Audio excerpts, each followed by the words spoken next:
नमस्कार दोस्तों, मैं आपका दोस्त सोनू शर्मा इस वक्त मौजूद हूँ सिरसा के डबवाली रोड पर। यहाँ पर एक हॉस्पिटल, प्राइवेट हॉस्पिटल के आगे यहाँ पर कुछ लोग खड़े हो जाते हैं और जोर जोर से आरोप लगा रहे हैं। ये कह रहे हैं अभी मेरी माँ को मार दिया। और यहाँ पर आप देख सकते हैं किस तरीके से क्या आरोप लग रहे हैं, क्या है पूरी कहानी और ये सड़क पर क्यों बैठे हैं। पूरा रास्ता यहाँ पर इन्होंने जाम कर दिया है। पूरा मामला क्या है? हाँ जी, नमस्कार जी, क्या है पूरा मामला? मेरा नाम संदीप कुमार है। हाँ जी। मेरी पत्नी बीना कुमारी को हम लेके यहाँ 5:30 बजे लेके आए। अच्छा। और इन्होंने इमरजेंसी में ले गए। इमरजेंसी ले जाने के बाद ये कहते हैं कि बीपी ठीक है, सब कुछ ठीक है। फिर ये 1 घंटा इन्होंने इमरजेंसी में रखा। 1 घंटे के बाद ये ले गए ऊपर ICU में। एक बार सड़क रोक देते, साइड में कर देते तो ठीक होता। एक बार रास्ता बंद मत करो जी। आप एक बार भाई साहब ये मानने वाले नहीं है। अच्छा। इन्होंने हमारे को धक्के मार के बाहर निकाला है, इनको भी निकाला है, लड़ाई की है, धक्के मार के बाहर निकाला है। और रात को ये देखो ECG आप देखो, इसके अंदर सर ये देखो ECG के अंदर जो निकलता है एज अ प्रेजेंट निकलता है। इन्होंने सेंट्रल लाइन निकाली है सर। ये जो ECG है इन्होंने की थी, हम लेके आए थे पेशेंट को 5:30 बजे यहाँ पे। शेरगिल से हमको रेफर कर दिया इन्होंने यहाँ पे। इसके बाद इन्होंने इस शेरगिल जी दुबई गए थे, इन्होंने हमको रेफर किया, हम यहाँ पे लेके आए। इन्होंने सीधे इमरजेंसी में ले लिया। वेंटिलेटर पेशेंट की ना नबज चल रही थी ना बीपी था, NR-BP था। इन्होंने उसके बाद ECG के अंदर इन्होंने 2:01 दिखा। इवन की हम पेशेंट को 5:30 मतलब बिल बढ़ाने के लिए उसके बाद पेशेंट को मारा गया। हमारे को दवाई नहीं दी कि जो 15,000 की दवाई ली है 1 घंटे में, वो दवाई भी नहीं दी। ठीक है सर। उसके बाद और हमारे को अंदर नहीं बढ़ने दिया ICU में।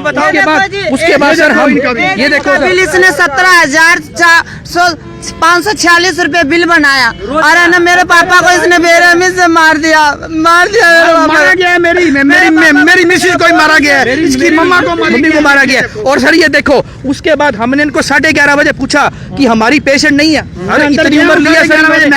मैं मेरी मिसेज गुजरती है, कहते सेंट्रल लाइन डालेंगे और सेंट्रल लाइन का सामान पहले ले रखा था। टाइम चेंज कर दिया। ये दिखाओ, ये देखो अभी 28 तारीख का इन्होंने 29 तारीख की। सर अगर हमसे अपने पूछा गया कि जवाब दो हमको, और इन्होंने बोला कि हमारी मशीन में एरर है। सर एरर कैसे? अगर मशीन में एरर होता तो 55 सेकंड क्यों दिखाती? टाइम भी दिखाती, मिनट भी दिखाती, सेकंड भी क्यों दिखाती सर? और इन्होंने ये क्लियर है कि नहीं क्लियर? डेथ की लाइनें क्लियर हैं। 11:30 बजे मैं बोल रहा हूँ कि डेथ हो चुकी है। ये कहते नहीं बीपी ठीक है, सब कुछ ठीक है। और फिर कहते हैं बीपी 0 है। और सर जब हमसे हिसाब मांगने आए इन्होंने 18,000 का हमको बिल दिया। 12,000 हमने इनको 6,000 इन्होंने डिस्काउंट लेके पैसा लेके दिया ना उन्होंने सारा। फिर अगले दिन हमें जब डेथ होने के बाद 2 दिन बाद आए हम शाम को, हमने क्या सारा हमें बिल पैसा ले लिया आपने? इन्होंने 36,000 रुपए हमसे लिया। उसके बाद इन्होंने हमसे रिक्वेस्ट की। इन्होंने जिस गूगल पे से मैंने इनको पैसे ट्रांसफर किए उसमें इन्होंने 18,000 रुपए इन्होंने वापस किए हमको। आप हमसे पैसे और ले लो और हमारी जान छोड़ो। लेकिन सर हम जान कैसे छोड़ा? मेरी माँ तो वापस नहीं आएगी ना सर। अगर 18,000 रुपये डाल दिया मैंने क्यों डलाया? ये पूरे डालते थे। मैंने कहा नहीं, लेवी इनको शक हो जाएगा, पूरे डलने के बाद रेस दफा हो जाएगा। और इसीलिए मैंने 18,000 रुपया डलाया कि मतलब ये कल को ये ना कहें ये कसूरवार नहीं थे तो 18,000 रुपये क्यों डाल? 2 अलग-अलग मामले हैं क्या ये आपके? आपका क्या मामला है? आपका क्या मामला है ये? सर फादर साहब को इसने मार दिया। 23 तारीख को एडमिट किया और कहा जो कल सीरियस में है, हम कल बता देंगे। और उसने जांच किया तो कहा बिल्कुल ही ठीक है, अब कोई दिक्कत नहीं है, बस सूजन है और थोड़ा सा इन्फेक्शन है, खतरे से बाहर है। 1-2 दिन ICU में रखेंगे और बिल्कुल ठीक हो जाएगा। इसने 2 दिन की बजाय इसने 23 तारीख से लेके 29 तारीख तक रखा और हमसे पैसे रोज लेता रहा। और अचानक हमको ऐसे दूसरे दिन कहता है क्या 29 तारीख को जो है ना अब जान खतरे में, चंद मिनटों का रह गया, ऐसे कह के और पैसे हमारे से 1,30,000 इसने ले लिया। टोटल कितना पैसा ले लिया आपसे? 1,30,000 ले लिया जी। डेड बॉडी दिया उस दिन 30,000 लिया तब दिया। और मैंने आपको बुलाया फिर भी इसने नहीं माना। हमने सर विधायक जी का नाम लिया कि हम विधायक जी के पास जाएंगे, कहेंगे आप जहाँ मर्जी चले जाओ। और हमको सर धक्के मार के बाहर निकाला सर इन्होंने। इनको भी निकाला गया। ये लुटेरे हैं, ये हॉस्पिटल वाले लुटेरे हैं सर, ये लुटेरे हैं, ये दुनिया को जान के मारते हैं। हमें नहीं पता था इनकी डेथ है। हम गोकुल सेठी के पास गए थे इस काम के लिए। हम आ रहे थे ऊपर से ये आए, हमें नहीं पता, हमने इनको इकट्ठा नहीं किया, तब आपकी भी इन्होंने रिपोर्टों में गड़बड़ है क्या कुछ? नहीं सर, ये देते ही नहीं, कागज ही नहीं देते इनको, तो कागज ही नहीं देते। नहीं हमको पैसे ले लिया इन्होंने, लेकिन रिपोर्ट नहीं दिया। मैं भी गूगल पे से पैसे किया हूँ, गूगल पे से मैं पैसा दिया हूँ। मांगा तो भी नहीं दे रहे। और सर हमने है ना इनको कहा, मेरे भाई ने कहा जो तूने गलत किया है, तो आता भाई करने लगा, कहता जो मर्जी कर ले, हमने अब तो मामला और बिगड़ेगा, ऐसे करने लग गया, ऐसे वीडियो से 50,000 रुपए का रियायत कर दिया। ले बोलो सर ये मेरी मम्मा की फोटो थी जब वो एक्सपायर हुए थे, इन्होंने जाके देखा हाथ में ठंडे थे, बीपी अगर एनआर नीचे से आ रहा है तो तुमने ऊपर रेफर क्यों किया? जब नाड़ नहीं आ रही, बीपी नहीं आ रहा सर। ये मरने वाले थे, जिंदा जिंदा आदमी को मार दिए, जान करके मार दिए। बताओ, जान करके मेरी पत्नी को मारा गया है, जान करके दवाई नहीं दी गई, दवाई इन्होंने रख ली अपने पास, हमें अंदर नहीं जाने दिया और मार दिया गया। अब आप क्या चाहते हो, क्या प्रशासन से क्या मांग, आपकी मांग? हम मांगते हैं कि सर बंद हो और इसका लाइसेंस कैंसिल किया जाए। भी लापरवाही का आरोप लगा रहे हो आप? हाँ, ना अगर मेरे साथ गलत मरने का लोग ला रहे हैं, मरने का, मेरी पत्नी को मारा गया है। बैठता सर, ये जो मान हम दोनों हॉस्पिटल है पेशेंट ना, हैं सर। ये पैसे का धंधा में रखे है। 15,000 मेडिकल पे जमा कराओ, 10,000 डॉक्टर के जमा कराओ, बस यही कर रखे है और कुछ नहीं। और 25,000 गरीब आदमी हम कहाँ से लाए, मजदूरी करके कहाँ से हमने इसको पैसे दिए थे, और इधर उधर से हमने इकट्ठे कर करके इसको दिए पैसे। साथियों, हमारे देश की व्यवस्था ऐसी है, अगर कोई गरीब और मध्यम परिवार का आदमी अगर बीमार हो जाता है तो 2-4 लाख रुपए उसके लग जाते हैं। मैं बार बार यही आवाज उठा रहा हूं, हमारे देश में शिक्षा, स्वास्थ्य, ये सब कुछ फ्री होनी चाहिए, लेकिन यहाँ पर ये लगातार आप देख सकते हैं कि कोई व्यक्ति अगर एडमिट होता है तो उनका खून निकाल दिया जाता है और बार बार उनको पैसे की डिमांड की जाती है, हजारों रुपए। साथियों, आप कल्पना नहीं कर सकते, एक हॉस्पिटल में 6-6 हजार रुपए रूम का किराया लेते हैं, जैसे 7 स्टार होटल हो। 5,000 बेड का, 5,000 बेड का, के बाद सर 55 वेंटिलेटर का सर। मैंने कहा ये तो 99 रेट नहीं है, कहता है हमारा, आप जाओ कहीं मर्जी जाओ। 5,000 वेंटिलेटर का और 1,000 डॉक्टर का, 500 नर्स का, और ऑक्सीजन का अलग खर्चा, कहता रोज का 15,000 खर्चा है, 10,000 मेडिकल का लेता, 25,000 में रेट नहीं है, ये कहते हमारे रेट हैं, हम लेंगे। 25,000 मरने के बाद ये देखो भी, आपके कौन डेथ हुई, आपके क्या लगते हैं वो? अंकल थे हमारे, इनके अंकल की डेथ हुई है, उसके बाद इन्होंने 25,000 रुपए इनको दे दिए। साथियों, आप कल्पना देंगे, इनको बोले भी 25,000 रुपए आप हमें दोगे तभी डेड बॉडी मिलेगी। को बोला गया 10,000 रुपए दो तो डेड बॉडी देंगे। 25 गूगल पे दिया और 5,000 नगद दिए और फिर दिया और कहता क्या वैसे हम नहीं देते, हमारा खर्चा एक बहुत दिन है। का कमरे का किराया कितना लेते हैं ये? हमारे से इन्होंने 18,000 रुपए मांगा है, 4 घंटे का, 4 घंटे का 18,000 रुपए बिल है। पेशेंट मर चुका था, पेशेंट मर मरने चुका के बाद सर सेंटर लाइन कौन सा डॉक्टर डालता है मुझे ये बताओ। 82 रुपए सेंट्रल लाइन के मांग रहे हैं, और ये कहते हैं कि 7 स्टार होटल बना रखे हैं इन्होंने। 7 स्टार, 5 स्टार, 7 स्टार तो कोई सेंटर लाइन का रेट नहीं है, मरने के बाद सेंटर लाइन डाली इन्होंने सर, और हमको अंदर नहीं घुसने सेंट्रल लाइन डाल रहे हैं, क्यों? मैंने इसको मिस इतना किया कहा, सर हमारे साथ। जो मैं गरीब आदमी हूँ, मैं मरने के जानकार में रेट नहीं है, बाद लेकिन सेंट्रल लाइन डालने का 82 रुपए कहता हमारा रेट है। पुलिस भी यहाँ पर मौके पर आ जाती है, पुलिस भी यहाँ पर मौके पर आ जाती है। यहाँ पर आप देख सकते हैं हंगामा खड़ा हो जाता है, पुलिस भी मौके पर आ जाती है और पूरे रोड को यहाँ पर जाम कर दिया जाता है।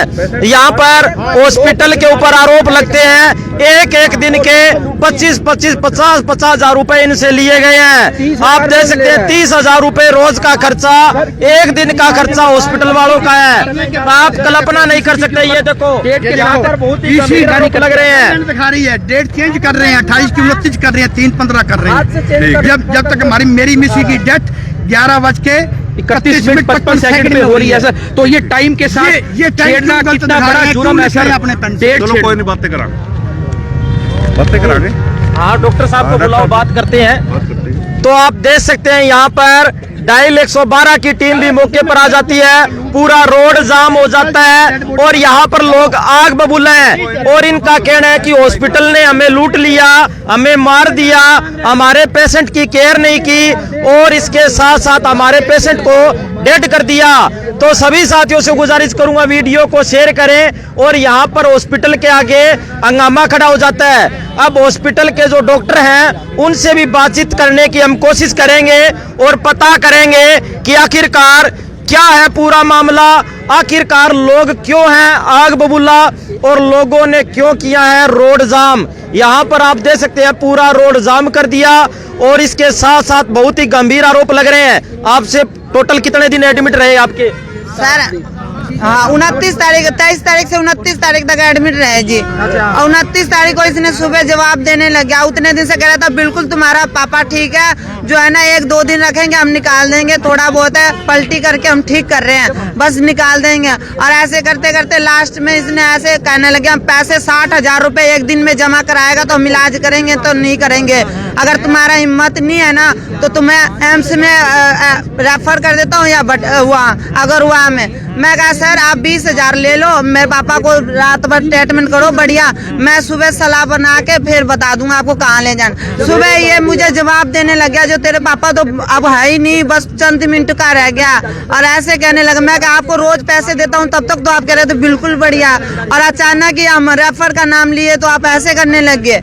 तो ऐसे करके और मरने के बाद भी पैसे इसने 30,000 लिया। मैं कहा 30,000 मैं कहाँ से दूं, मेरे पास है नहीं। फिर भी इन्होंने गूगल पे किया। मैं कहा अगर पैसे मैं तो नहीं देता, मेरे पापा चले गए ना, मुझे भी मार के रख ले और मेरा कर्जा तो माफ हो जाएगा, कम से कम मैंने ले रखा है इधर उधर से। साथियों मेरे देश की विडंबना यही है कि जो हमें मूलभूत सुविधाएं मिलनी चाहिए वो नहीं मिल पा रही और अगर मिल पा रही है तो लाखों रुपए खर्च करके मिल रही है। साथियों हमारे देश में हम बार बार मांग उठा रहे हैं कि जो अगर कोई बीमार हो जाता है तो उनका इलाज फ्री होना चाहिए, क्योंकि ये डॉक्टर हैं ये ठग लेते हैं भाई साहब। और इसके साथ साथ कोई घर वाला कोई बीमार हो जाता है तो उनके घर का दिवाला निकल जाता है, लाखों रुपए खर्च होते हैं। एक दिन के 40-40, 50-50 हजार रुपए खर्च करवाए जाते हैं। एक दिन के 5-6 हजार रुपए कमरे का किराया लिया जाता है, जैसे वो 7 स्टार होटल में चाउमीन पिज्जा खा रहा हो। साथियों आप कल्पना नहीं कर सकते, दवाइयों के अलग, डॉक्टर के अलग, कमरे के अलग, इनकी रेल बना दी जाती है और इनको कंगाल कर दिया जाता है। ऐसी हमारे देश की व्यवस्था है, इस व्यवस्था को सुधारने की जरूरत है। बिल्कुल सही कह रहा हूँ जी? ठीक है बढ़िया, ठीक है सही कह रहा हूँ भाई साहब? हाँ जी सही कह रहे हो। और दूसरी बात सही कह रहा हूँ बेटा? ट्रीटमेंट करे हैं उसका कोई सबूत नहीं दिया हमारे को। जो हमारा मरीज जो डेथ कर गया कोई हमारा इसी है क्या किया, हमारे को कुछ भी नहीं दिया हमको, बस पैसे लेते गया बस। 29 तारीख को बोला सीधे जो भाई डेट हो गया। तो साथियों थोड़ा सा पीछे चलते हैं। साथियों हम आपको तस्वीर दिखा देते हैं सिरसा के एक प्राइवेट हॉस्पिटल के आगे। यहाँ पर लोग हैं वो इकट्ठे हो जाते हैं, आग बबूला हो जाते हैं और पूरे रास्ते को यहाँ पर जाम कर दिया जाता है। यहाँ पर नीचे सड़कों पर बैठ जाते हैं और डायल 112 की टीम भी मौके पर आ जाती है। आरोप लगता है कि हमारे पेशेंट को मार दिया और मारने के बाद भी हमसे पैसे ले लिए और गलत रिपोर्ट के आरोप लगते हैं। तो सभी साथियों से गुजारिश है इस वीडियो को ज़्यादा से ज़्यादा शेयर करें। नेक्स्ट वीडियो हम डालेंगे जिसमें डॉक्टर साहब का भी पक्ष लेंगे, भी आखिरकार वो भी क्या कहते हैं, उनका भी पक्ष लेना जरूरी है। तो सभी साथियों से गुजारिश है इस वीडियो को ज़्यादा से ज़्यादा शेयर करें। मरीज़ का किसी दूसरे हॉस्पिटल में इलाज चल रहा था तो वहाँ से हमारे पास मरीज़ शिफ्ट हो गया है। जब इसकी नब्ज़ें वगैरह नहीं थी तो ये मरीज़ को सारा रिस्क एक्सप्लेन करके कि मरीज़ की कोई नब्ज़ें वगैरह अच्छे से नहीं चल रही हैं, हाई रिस्क पेशेंट है, ये सब चीज़ें काउंसल करके मरीज़ से कंसेंट लेके इसके बाद ही मरीज़ का जो है इलाज शुरू किया गया। साथ में मरीज़ को ये सब बता दिया गया था। पहले वो मरीज़ को चंडीगढ़ ले जाना चाह रहे थे, फिर उनको लगा कि मरीज़ की नब्ज़ें नहीं है तो कोई पहुंच नहीं पाएगा, और फिर सेम डे में ही कुछ घंटे के बाद, मतलब रात के कारण दिन बदल गया, उसके बाद मरीज़ एक्सपायर हो गया। और लगातार ही मरीज़ के मतलब जो बीपी वगैरह है आ नहीं रहा था, सिक मरीज़ था, आते ही उसको वेंटिलेटर की ट्यूब डल गई थी। रिपोर्ट में गड़बड़ी का आरोप लग रहा है जिसमें डेट और टाइम है वो चेंज किया गया है। देखो रिपोर्ट में किसी तरह की कोई गड़बड़ी नहीं है। मरीज़ की 2 ECG हुई हैं, जो मरीज़ की पहली ईसीजी है वो भी मरीज़ के समय के आने से पहले की है ईसीजी, और जो डेथ की ईसीजी है उसमें भी उतने घंटे का फ़र्क है। तो जो रिपोर्टें होती हैं, जैसे मरीज़ की ईसीजी है तो शिलर की मशीन जो है, जब उसको हमारे एम्प्लॉयज़ यूज़ करते हैं, अगर उसमें टाइम गलत है तो टाइम वही छपेगा। तो मरीज़ की जो पहली ईसीजी है वो मरीज़ के आने से भी पहले की है, तो जितने जो मरीज़ के आते ही जितना ईसीजी में फ़र्क है उतना ही है, और वो एक क्लैरिकल इशू है। उसमें जो है उसको एक सिंगल लाइन से काट के उसने साइन किया है, क्लैरिकल इशू है वो। 2 परिवार आए हुए हैं, इन कारों पे भी डेथ तो पहले ही हो गई थी, बाद में बताया दवाइयाँ नहीं दी गई।